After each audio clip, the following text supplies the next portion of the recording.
আর বলিস না।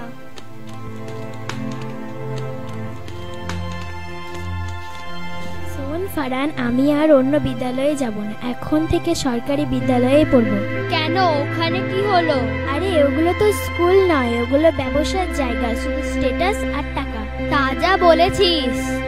আবার শুনেছি ওখানে পড়তে গেলে ওখানকার স্যারের কাছে টিউশনেও পড়তে হয়। বাবা বলেছেন সরকারি বিদ্যালয়ই ভালো, একদিন সকলকেই সরকারি বিদ্যালয়ে পড়তে হবে। দিন দিন যা টাকা পয়সার চাপ, আর পড়া তো সেই রকম, আর সরকারি বিদ্যালয়ে তো সবকিছুই বিনামূল্যে। চল তাহলে আমাদের বিদ্যালয়ে পড়তে যাই। চল। আমাদের বিদ্যালয়টা খুবই ভালো এবং পরিষ্কার ও পরিচ্ছন্ন। তোমার নাম কি? আমার নাম রুমিজা খাতুন। এটা আমাদের স্কুল, খুবই সুন্দর। দেখ স্কুলটা কত সুন্দর। হ্যাঁ, খুবই সুন্দর। ওয়াও!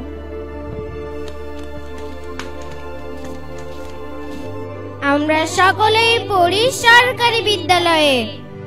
এখানে মানসিক চাপ কম ও পড়ার মান উন্নত। প্রশিক্ষণ প্রাপ্ত শিক্ষক শিক্ষিকা।